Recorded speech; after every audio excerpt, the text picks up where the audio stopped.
Dalam pandangan saya ternyata banyak orang-orang hebat hari ini yang sekarang menjadi tokoh-tokoh di Jakarta itu muncul dari desa-desa.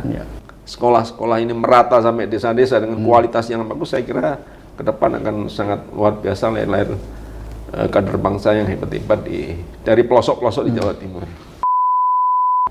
Keterlibatan ormas-ormas terutama di pendidikan harus kita akui di Jawa Timur ini, baik Nahdlatul Ulama maupun Muhammadiyah punya lembaga pendidikan yang luar biasa.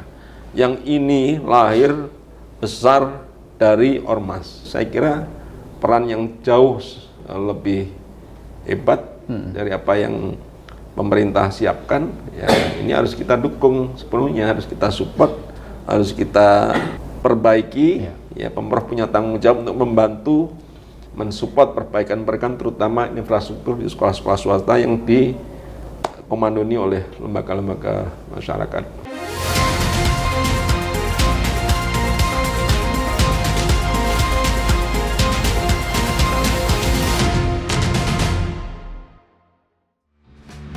Haji Hidayat, SAG, MSI, lahir di Lamongan, 10 Februari 1972. Dibesarkan dalam tradisi keilmuan dan ada pesantren, Hidayat tumbuh dengan nilai-nilai kejujuran, kesederhanaan, dan keberanian.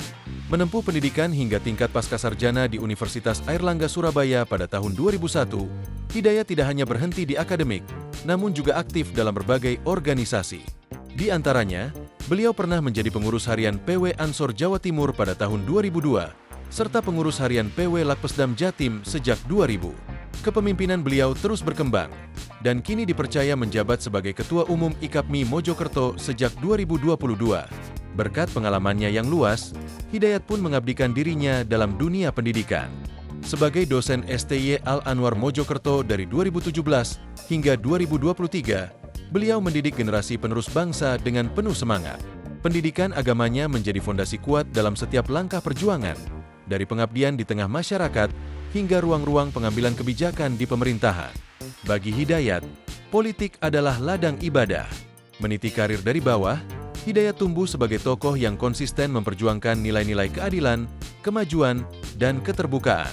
Sejak 2019, Hidayat menjadi anggota DPRD Jawa Timur, memperjuangkan aspirasi masyarakat. Kini, sebagai Wakil Ketua DPRD Jawa Timur periode 2024 hingga 2029, ia memikul amanah rakyat dengan penuh integritas dan tanggung jawab. Bagi Hidayat, menjadi pemimpin bukan soal gelar atau jabatan, tapi soal amanah. Dari santri untuk negeri, Hidayat, pemimpin yang terus berjuang untuk masa depan yang lebih baik.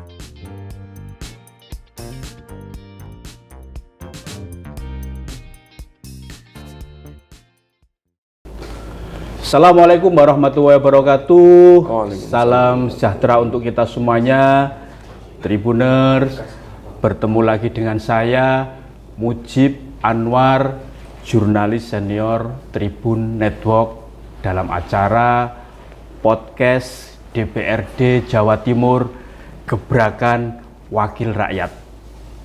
Tribuners, pendidikan merupakan fondasi penting bagi kemajuan suatu bangsa.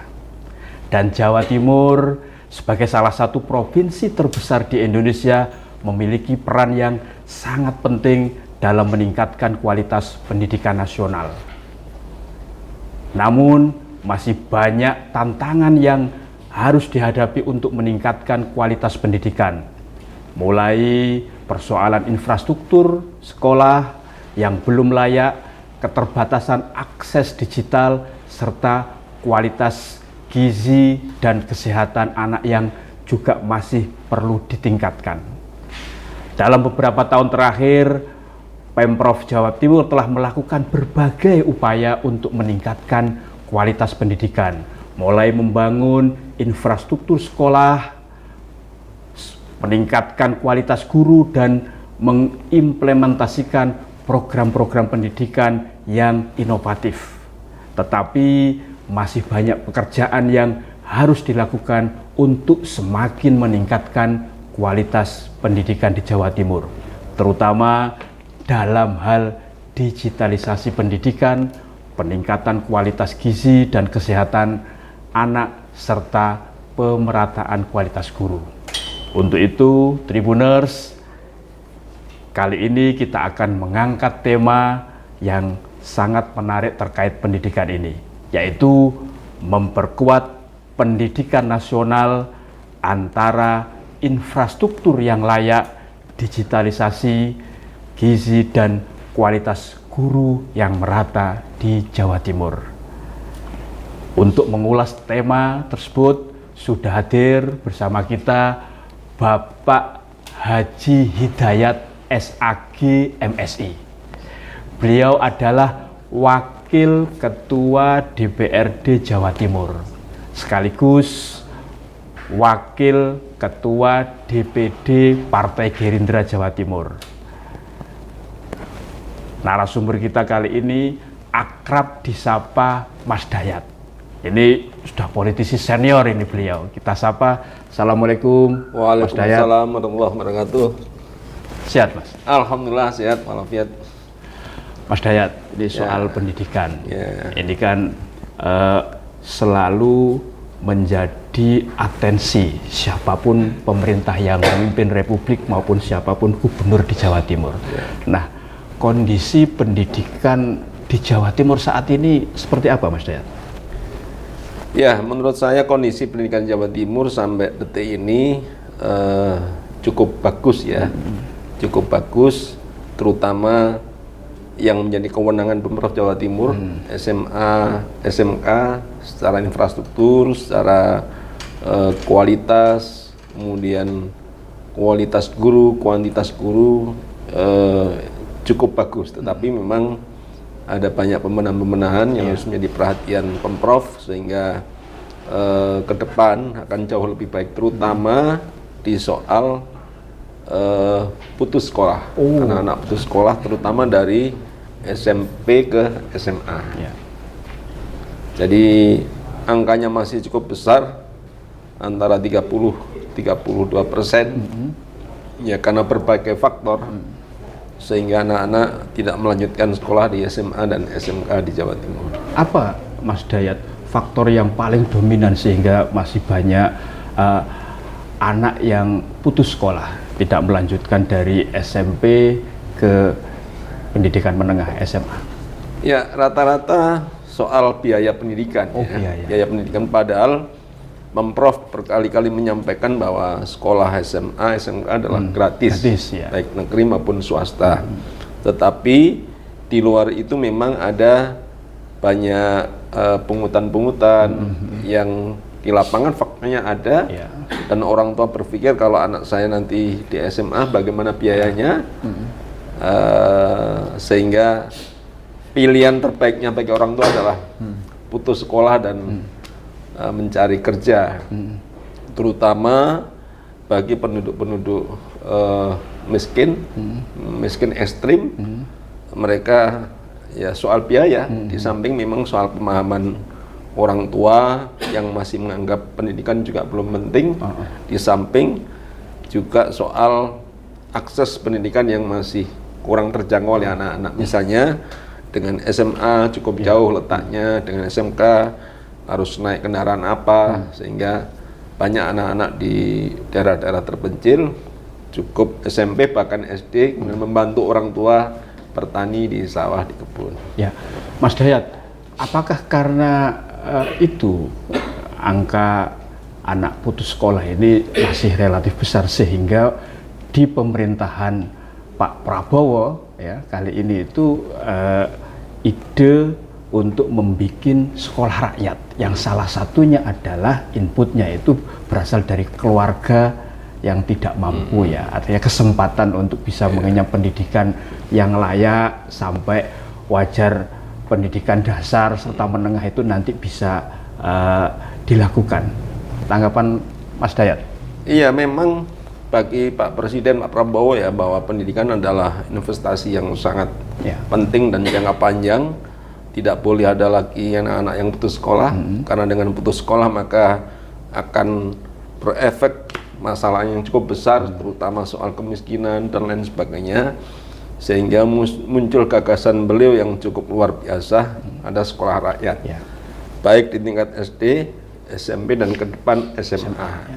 Ini konteksnya adalah Pak Presiden ingin menciptakan pendidikan yang berkeadilan, yang setara, inklusif, yang terjangkau oleh anak-anak kita, dan harapan beliau ketika anak-anak nanti sampai di SMA, kemudian punya pengetahuan skill yang luas, Ya. dia bisa mengangkat ekonomi keluarga, bisa menjadi tulang punggung keluarga, dan alhamdulillah progresnya cukup luar biasa di Jawa Timur ya. Malah beberapa kelas rombelnya malah melebihi kuota sehingga harus buat rombel lagi. Itu kalau hasil evaluasi Mas Dayat kan selaku wakil rakyat ini kan, sampai saat ini seperti apa tentang keberadaan sekolah rakyat tersebut di Jawa Timur, Mas Dayat? Iya, karena program ini adalah program nasional dan Jawa Timur juga berkepentingan untuk mendukung program ini secara maksimal. Kalau saya lihat secara umum bahwa sekolah rakyat ini ternyata dari sisi infrastruktur cukup luar biasa, dari sisi guru proses seleksinya juga luar biasa, dari sisi kurikulum mengadopsi berbagai sekolah yang unggulan, ya. Dan kemudian setelah dibuka, anak-anak masuk sekolah pertama melihat fasilitas yang luar biasa, mereka sangat bangga dan terharu. Ternyata anak-anak yang lahir dari penduduk miskin dan ekstrim miskin itu bisa sekolah di sekolah yang luar biasa ini. Nah, ini menjadi hal yang sangat positif. Tinggal ke depan bagaimana guru-guru yang telah disiapkan ini bisa semaksimal mungkin ya melaksanakan kurikulum yang sudah disiapkan. Kemudian orang tua mendukung penuh karena memang ada anak-anak yang karena masih di tingkat SD MI ya, kemudian harus tinggal di asrama, belum pernah pisah dengan orang tua, tiba-tiba pisah, kemudian harus pulang sakit, mundur. Ada guru-guru yang informasinya 2% secara nasional juga mundur karena barangkali tugasnya sangat berat, mereka secara tenaga pikiran tidak mumpuni, kemudian menarik diri. Kita hormati, tapi secara umum berjalan cukup bagus. Ini kan program nasional. Nah, Jawa Timur ini kan salah satu barometer lah pendidikan di Indonesia. Terhadap program sekolah rakyat ini, Mas Dayat, apa bentuk partisipasi dukungan ya dari Pemprov Jawa Timur dan juga DPRD Jawa Timur?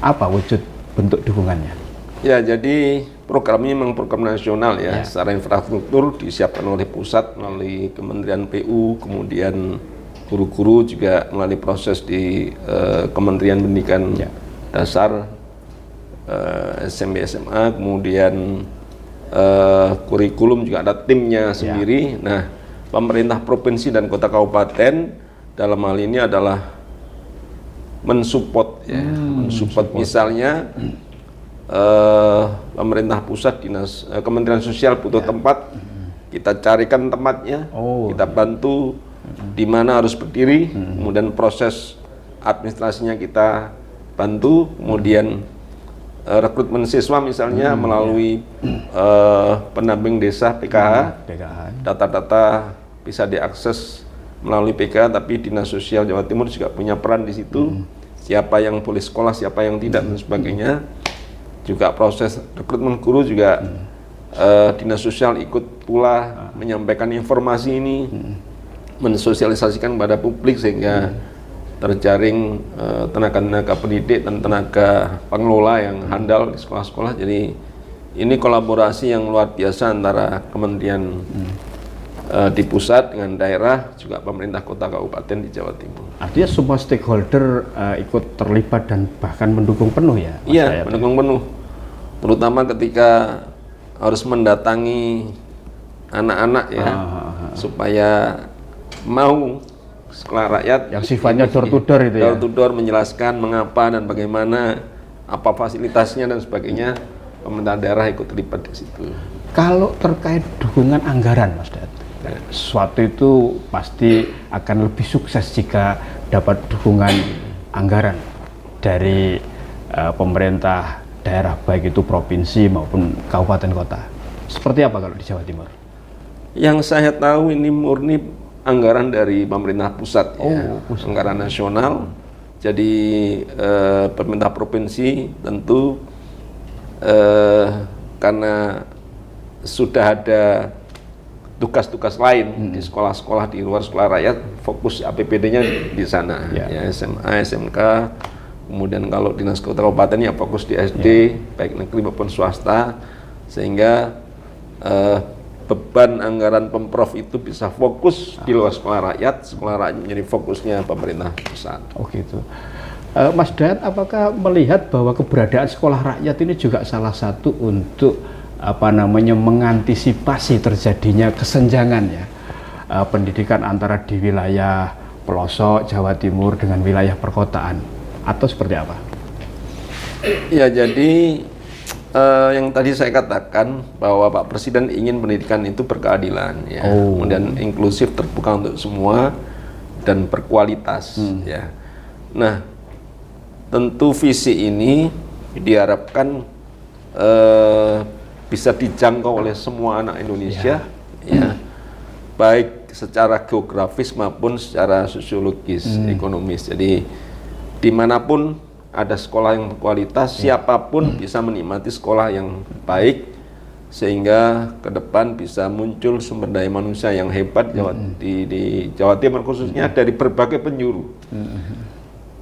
Dalam pandangan saya ternyata banyak orang-orang hebat hari ini yang sekarang menjadi tokoh-tokoh di Jakarta, itu muncul dari desa-desa yang dia anak-anak ini sudah berkeluh dengan kehidupan yang cukup keras, ditempa oleh situasi, sehingga anak-anak ternyata banyak tokoh-tokoh besar yang lahir dari sekolah-sekolah di desa. Nah, ini kalau kemudian sekolah-sekolah ini merata sampai desa-desa dengan kualitas yang bagus, saya kira ke depan akan sangat luar biasa lahir kader bangsa yang hebat-hebat dari pelosok-pelosok di Jawa Timur.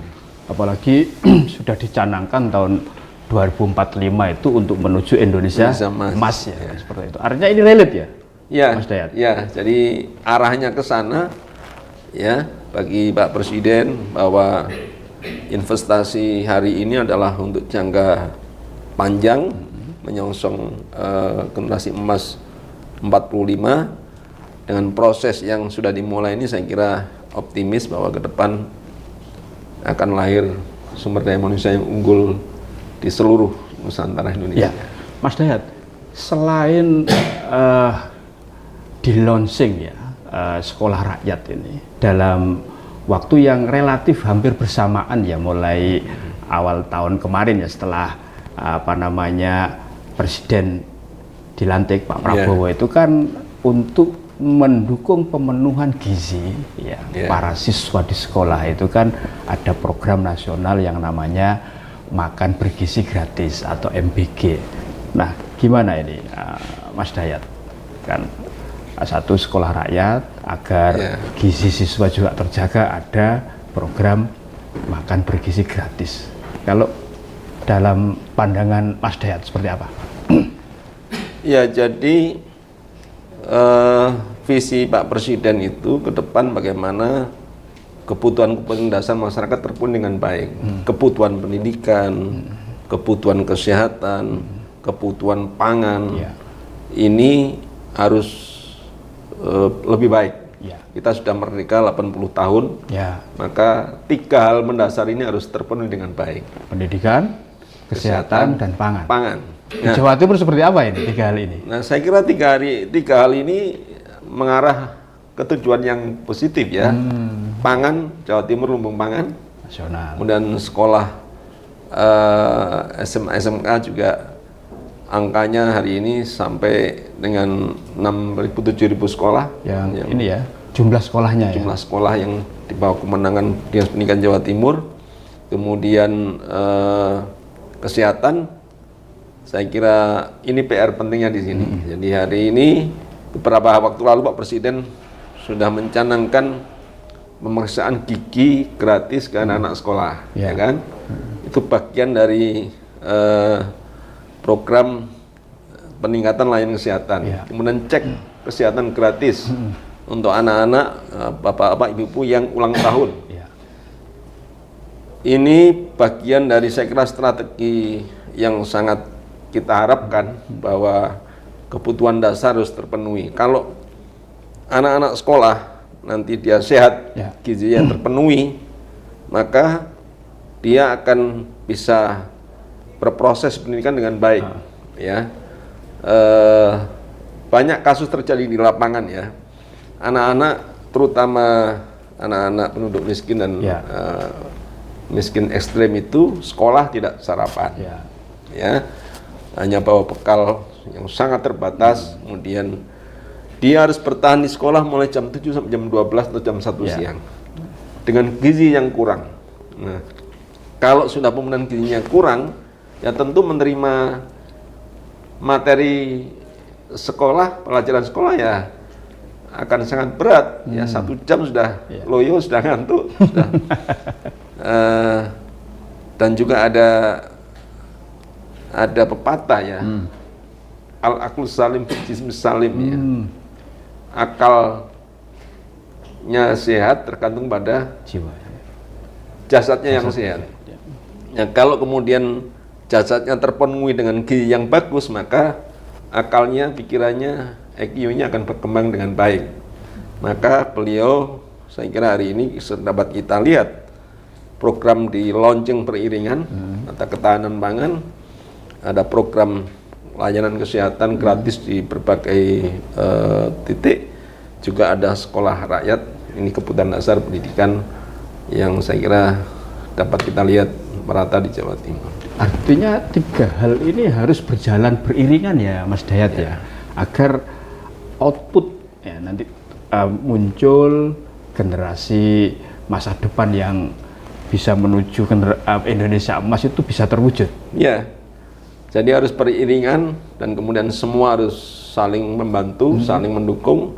Pemerintah pusat sampai di tingkat desa mendorong ke sana, ya, sehingga angka putus sekolah bisa berkurang, angka stunting bisa berkurang, kemudian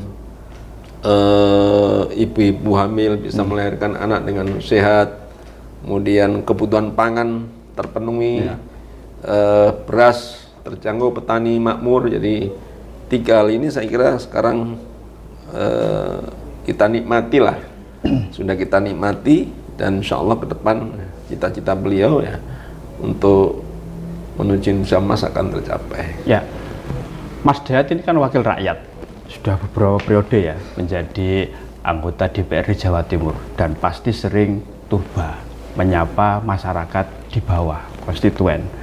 Apa sih Mas yang paling sering dikeluhkan masyarakat itu di konstituen Anda terkait dengan ya bidang pendidikan, ya kesehatan dan pangan, yang tadi 3 hal penting yang nanti bisa mewujudkan terbentuknya generasi emas?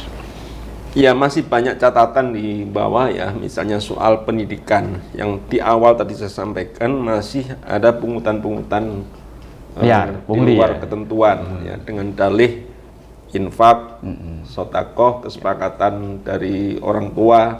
Nah ini ternyata di lapangan masih banyak terjadi, ya. Kasus-kasus masuk sekolah kemarin, PDSB ya, juga ada pungutan-pungutan liar.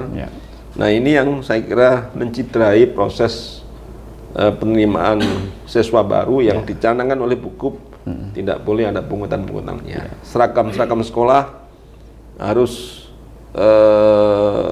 harganya terjangkau dan tidak boleh lebih mahal dari harga di pasar. Tidak boleh ada paksaan membeli seragam harus di sekolah, boleh beli di luar.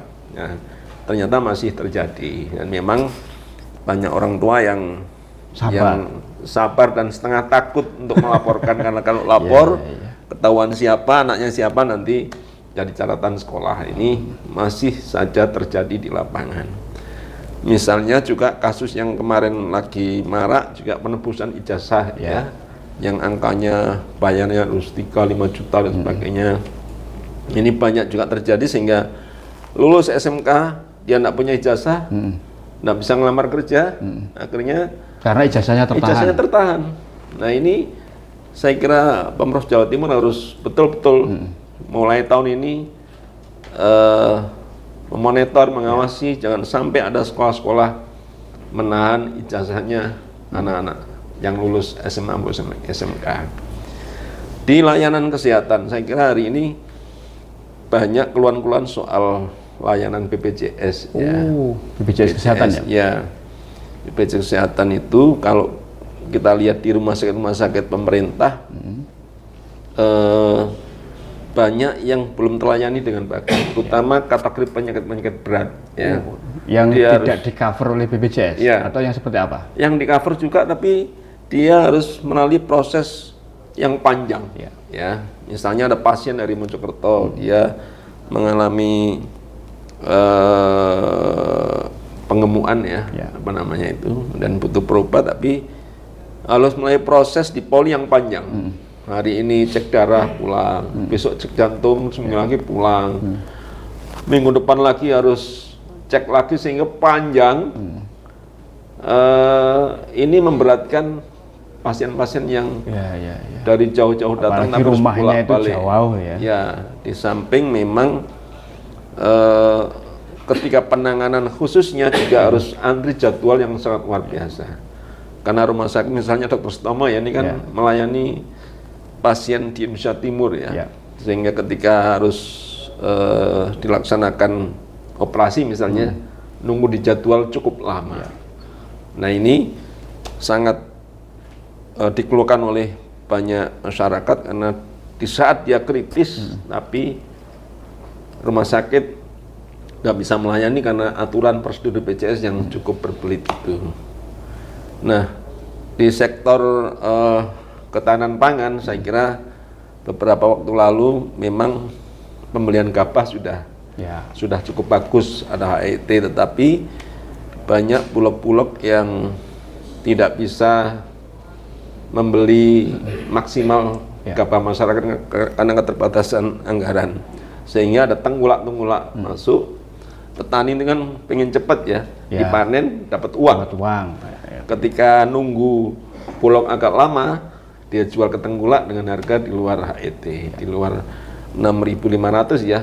Nah, yang pokoknya 5.000 dilepas ke tenggulak, sehingga ada beberapa petani yang belum merasakan HET yang dicanangkan oleh pemerintah karena keterbatasan bulog menyerap masyarakat.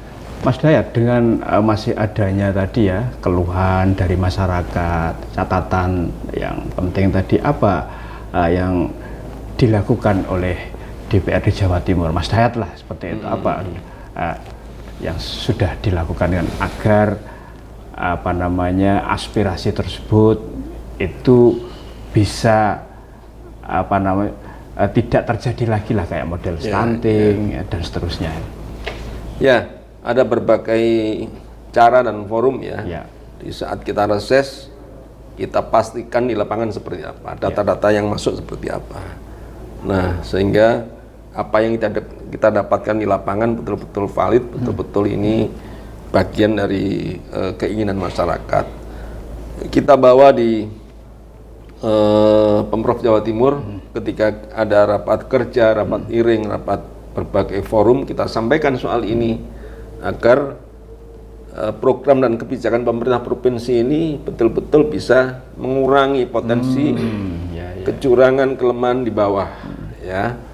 Jadi tentu kita pada porsi pengawasan mengawasi apakah program Pemprov Jawa Timur efektif atau tidak. Ada kendala, kita sampaikan dan terus kita monitor sehingga betul-betul apa yang terjadi di masyarakat ini menjadi respon Pemprov Jawa Timur, menjadi respon Gubernur, Pemprov juga bisa hadir di tengah-tengah masyarakat menyelesaikan masalah-masalah ini. Artinya kalau ada sumbatan atas aspirasi tersebut kayak Mas Dayat ini akan mengawal terus sampai aspirasi tersebut itu betul-betul bisa diwujudkan. Ya, jadi tugas utama kita. Jadi kita ini kan wakil rakyat ya. awak sikilnya rakyat. Ya. Maka ya apa yang kita suarakan ya harus betul-betul mewakili rakyat ya. Tentu Pemprov punya banyak keterbatasan menyerap aspirasi ya, di saat musrenbang kadang-kadang seringkali tidak bisa menjangkau semua. Maka kita baik di forum formal maupun informal, kita berkunjung ke tokoh-tokoh, kita dapatkan banyak informasi, itu kita sampaikan, kita desakkan, dan bahkan kalau misalnya ada kebijakan-kebijakan yang tidak seirama dengan kepentingan publik, ya harus kita ingatkan Pemprov Jawa Timur. Ya, Mas Dayat, semua tujuan baik ya dan mulia tersebut kan butuh dukungan ya, serta partisipasi ya dari masyarakat dan semua pihak serta stakeholder terkait. Nah, untuk menciptakan kesadaran di semua lini ini, apa yang perlu dilakukan? Iya, kolaborasi menjadi sangat penting ya. Kolaborasi ya. Jadi di sektor pendidikan misalnya banyak pihak yang terlibat ya. Ada lembaga atau organisasi masyarakat ya, kemudian ada orang tua murid, ada pengusaha, ada LSM, ada media massa. Maka ini harus dijalin komunikasinya. Ya. Misalnya temuan-temuan pungutan liar di sekolah, kadang-kadang kita tahu dari media, dari teman-teman wartawan. Maka di saat kita tahu dari media, kita cek di lapangan, betul ya, ini menjadi PR saya. Begitu juga dengan keterlibatan ormas-ormas terutama di pendidikan. Harus kita akui di Jawa Timur ini, baik Nahdlatul Ulama maupun Muhammadiyah punya lembaga pendidikan yang luar biasa. Yang ini lahir besar dari ormas. Ya, pendidikan, biaya pendidikan juga bersumber dari kemampuan ormas dan orang tua siswa. Bahkan sebelum Indonesia merdeka, mereka sudah punya lembaga pendidikan. Sudah punya lembaga pendidikan, bangun fisik sendiri, gaji guru sendiri, bikin kurikulum yang diadaptasi dengan kurikulumnya pemerintah. Nah, ini saya kira peran yang jauh lebih hebat dari apa yang pemerintah siapkan. Ya, ini harus kita dukung sepenuhnya, harus kita support, harus kita perbaiki. Ya, Pemprov punya tanggung jawab untuk membantu mensupport perbaikan-perbaikan terutama infrastruktur di sekolah-sekolah swasta yang dikomandoni oleh lembaga-lembaga masyarakat. Anggaran Pendidikan di Jawa Timur itu sudah sesuai dengan amanat undang-undang atau masih kurang atau seperti apa, Mas Dayat? Sudah, ya di tahun 2025 ini bahkan sudah 32%. 32%. Amanahnya kan 20 ya. 20 ya. 20 sudah 32%. Artinya komitmen concern gubernur, concern para anggota dewan legislatif jauh lebih baik. Jadi karena punya visi yang sama bahwa pendidikan adalah investasi yang penting, besar, maka APBD kita tidak hanya 20%, tapi di atas 20%. Itu kemungkinan nanti akan makin ditingkatkan lagi ke depannya atau sudah dikunci di angka 32% tersebut, khusus anggaran pendidikan? Saya kira melihat potensi anggaran kita ya. Jadi satu, melihat potensi anggaran kita, kemudian yang kedua ya melihat tantangan-tantangan pendidikan ke depan. Kalau misalnya ada kebutuhan-kebutuhan yang sangat mendasar, kemudian harus kita tambah, ya tentu kebijakan ini bisa saja kita lakukan. Nah, problemnya hari ini kan PAD kita sudah mengalami perubahan-perubahan ya, terutama potensi dari pajak kendaraan bermotor yang dulu menjadi miliknya Pemprov sekarang harus dibagi oleh kota kabupaten. Nah, sehingga PAD kita berkurang, maka postur anggaran kita menjadi harus lebih terukur melihat PAD kita, sehingga ya tentu tadi yang saya katakan ke depan melihat potensi itu dan tantangannya ke depan seperti apa. 32% itu kalau nominalnya berapa sih, Mas Dayat? Ya, kalau APBD kita 2025 kan 28 triliun ya. kali 30% berarti sekitar 200 ya sekitar 500 miliar. 500-600 miliar. Saya kira angka ini itu yang murni ya dari PAD murni ya. Murni ya, bukan yang juga bantuan dari pusat atau mana, bukan ya, di luar itu ya. Ya, di luar itu ya. Dari yang Mas Dayat sampaikan tadi, apa kira-kira pesan ya serta harapan ya agar pendidikan di Jawa Timur itu semakin merata ya, baik dalam hal infrastruktur ya, fasilitas maupun kualitas pendidikannya. Jawa Timur ini kan mulai pelosoknya ada, perkotaannya ada kan, kepulauannya kan juga ada. Apa ini? Ya, saya kira ke depan untuk perbaikan pendidikan kita memang tadi yang saya katakan harus ada kolaborasi. Kolaborasi. Pemerintah harus sering hadir di tengah-tengah masyarakat. Dan kemudian pemerintah juga bersama-sama legislatif mengawasi proses pendidikan itu akan berjalan dengan baik.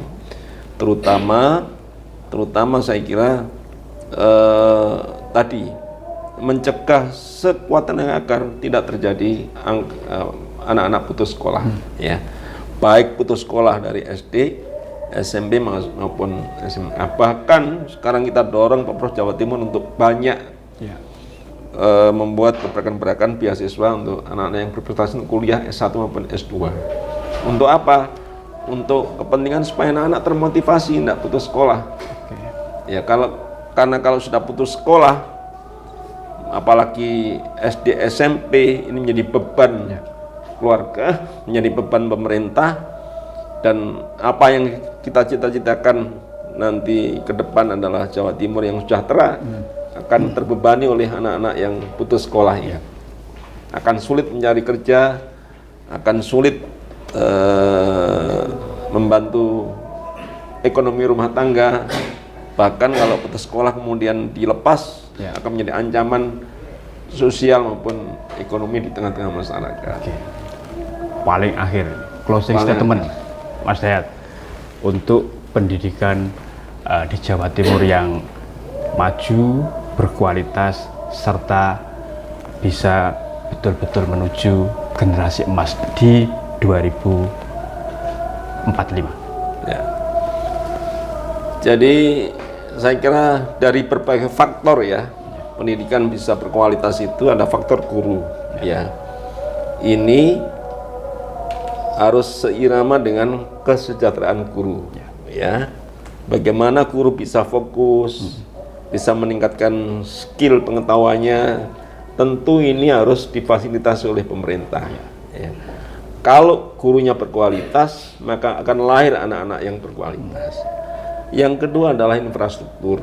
Ya, jangan sampai ada kesenjangan di Jawa Timur. Ada sekolah yang mau roboh, tapi di tengah-tengah kota ada sekolah yang sangat mewah. Ini tidak boleh terjadi.